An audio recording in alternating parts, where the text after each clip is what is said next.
Hello বন্ধুরা, আমি তোমাদের রিয়া চলে এসেছি তোমাদের সামনে আরও একটা নতুন ভিডিও নিয়ে। তো ভিডিওটার টাইটেল আর থাম্বনেল দেখে তোমরা তো নিশ্চয়ই বুঝতে পেরেছো কিসের উপরে ভিডিও করব।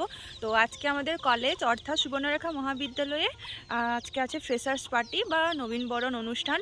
আর যেখানে শুধু নবীনবরণ না, বাৎসরিক যে সাংস্কৃতিক অনুষ্ঠান রয়েছে বা ক্রীড়া প্রতিযোগিতা রয়েছে সেগুলোরও আজকে গিফটটা ডিস্ট্রিবিউট করা হবে, মানে প্রাইজটা ডিস্ট্রিবিউট করা হবে।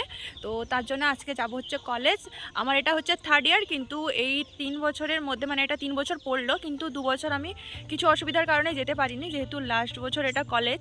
তো ভাবলাম যাওয়া যাক। আর ওদিকে আমার বান্ধবী রাখি, মানে ও পাচ্ছে হচ্ছে একটা পোয়েম কম্পিটিশনে নাম দিয়েছিল, তো ওটাতে ফার্স্ট পজিশনে র্যাঙ্ক করেছে। ওটার জন্য ও পাবে হচ্ছে ফার্স্ট প্রাইজ। তো আমাকে যেতে বলেছে, যেতে তো হবেই, ব্যাপারটা তো মিস করা যাবে না, যেহেতু আমাদের ডিপার্টমেন্ট থেকে কেউ পাচ্ছে, যেটা একটা খুব আনন্দের বিষয়, গর্বের বিষয়। তো চলো ভিডিওটা তোমাদের সাথে শেয়ার করব কি কি হচ্ছে না হচ্ছে কলেজে। আগে কলেজে পৌঁছাই, আমি হয়ে গেছি রেডি, আর ওদিকে ও আসছে, রাখিও আসছে। খাবার টাইম হয়নি, তাই যে ব্রাউন ব্রেড খেয়ে নিচ্ছি। আর ওর তো লাগে ব্রয়লার না এখন। জীবনে পথ চলাটা হয়তো খুবই কঠিন, কিন্তু নিজে পায়ে চলার অভিজ্ঞতা সবাইকেই রাখতে হয়, কারণ সব পরিস্থিতিকে তোমার সমস্যা তোমাকে নিজেই সমাধান করতে হয়। কলেজে যাবার জন্য এখন বেরিয়ে পড়েছি রাস্তায়। এখন একটু টোটো কিছু পেলাম না, তার জন্য একটু হেঁটে হেঁটেই যেতে হচ্ছে। তো চলো যাই। এখন বাস স্ট্যান্ডে গিয়ে বাস পাবো কি না সেটারও একটা সন্দেহ আছে। সো পৌঁছে গেছি হচ্ছে বাস স্ট্যান্ডে, আর এখানে এসে বাসের জন্য তো অপেক্ষা করতেই হবে। তো আমি ভাবছি বাসে না গিয়ে টোটোতে যাব, কিন্তু কিছুই দেখতে পাচ্ছিলাম না। অপেক্ষা করতে করতে অবশেষে পেয়ে গেছি টোটো। টোটোতে একটা জিনিস খুব সুবিধা, খুব আরাম করে যাওয়া যায়, আর জায়গা নিয়ে কোনো প্রবলেম থাকে না। আর এদিকে খোলা হাওয়াও আসে, আর রোদ চাই, হাওয়া চাই, যাই চাই তাই পাই। তো টোটো আমার খুবই প্রিয়। এদিকে ব্রিজ পেরিয়ে পৌঁছে যাব কলেজে। আর যেহেতু বাস স্ট্যান্ড থেকে হেঁটে যেতে হয়, তাই একটু অস্থিরই লাগে। তো কী করব, চলো একটুখানি রাস্তা হেঁটে চলে যাবো। আর এদিকে কমন রুমে পৌঁছেই দেখি কত ললনা, সবাই কিন্তু সাজতে ব্যস্ত। চলো তোমাদের একটু কলেজটার বাইরেটা ঘুরিয়ে আনি। এই যে দেখতে পাচ্ছ আমাদের কলেজ সুবর্ণরেখা মহাবিদ্যালয়। বাইরেটা কত সুন্দর করে সাজানো হয়েছে, তাই না? আর এদিকে নবীনবরণ লেখাটাও লেখা হবে, তবে সেই ভিডিওটা পরে আসছে।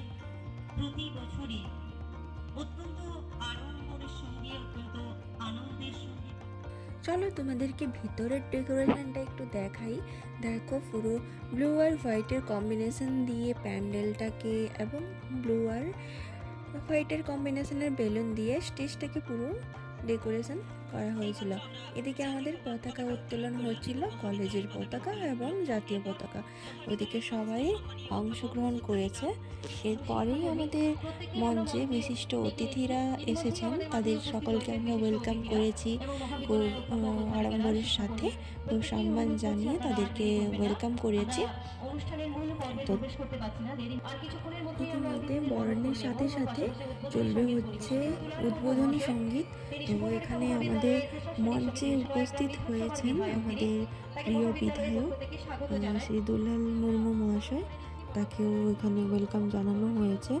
আর তার সাথে সাথে এখানে বরণ অনুষ্ঠানও শুরু হয়ে গেছে।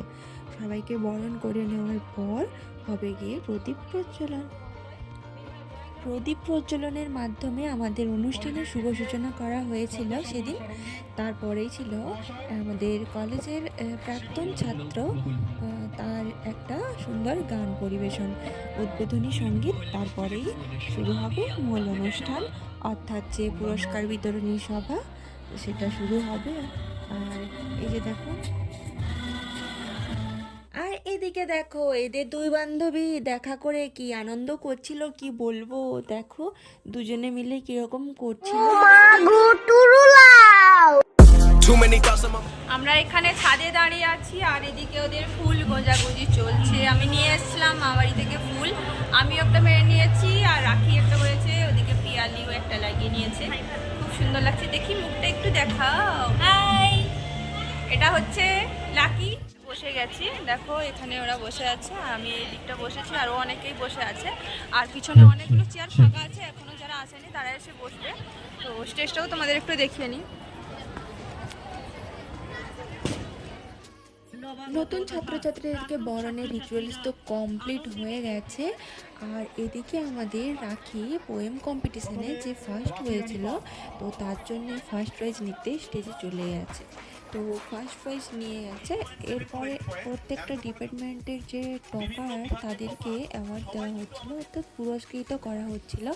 সঙ্গে একটা বড় অ্যালবামও ছিল, অর্থাৎ সেখানে একটা সার্টিফিকেট ছিল। তো এটা দেখো কত সুন্দর। অনুষ্ঠান প্রায় শেষের দিকে এদিকে আমরা আমাদের লাঞ্চের জন্য ডিপার্টমেন্টের লাইন কেউ দিয়েছি, কারণ অনেক লাইনে দাঁড়িয়ে থাকার পর এই যে পেয়ে গেছি আর মাংস কষা। চলো ফুড রিভিউটা করি। খুবই টেস্টি লেগেছিল খেতে। লাভের আর মধ্যে ঝুরঝুরে হয়েছে কি হয়েছিল, আমি খুবই আমার ভালো নিজের লেগেছিল। চিকেন লাইব্রেরি কষাটাও কার্ডটা ঠিকঠাক ওটাই ছিল। হারিয়ে ফেলেছি, এবার আবার নতুন করে লাইব্রেরি কার্ড করো।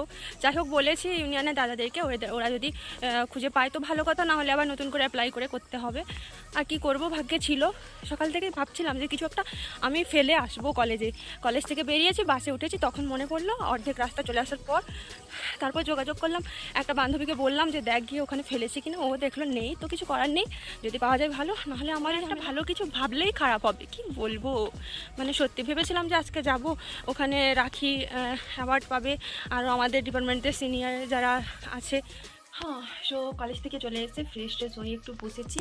আর টেনশন তো রীতিমতো একটু হচ্ছে, যেহেতু আই কার্ডটা, অর্থাৎ লাইব্রেরি কার্ড, আই কার্ড যাই বলো না কেন, সেই আর কি, ওটা হারিয়ে ফেলেছি। তো ইউনিয়ন দাদাদের সাথে যোগাযোগও করেছিলাম, তো দাদারা অনুষ্ঠানে যেহেতু ব্যস্ত ছিল, তাই জন্য বলেছে যে অনুষ্ঠানটা কাটুক, তারপরে দেখছি।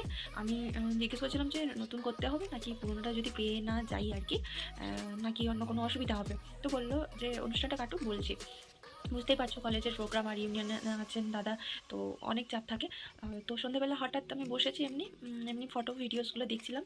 রাখি ফোন করেছে, দিয়ে বলছে রিয়া দি তোমার আই কার্ডটা পেলে?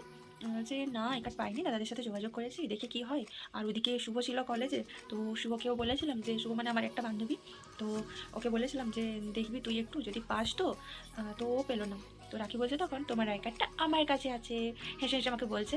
আমি এত টেনশনে ছিলাম, আর ও বেচারিও সত্যি এখান থেকে এতটা গেছে, ও টেনশনে ছিল, ওর মাথা যন্ত্রণা। আর দেখা হচ্ছে কোনো নেক্সট ভিডিওতে, ততক্ষণ সবাই ভালো থাকবে, সুস্থ থাকবে। Thank you.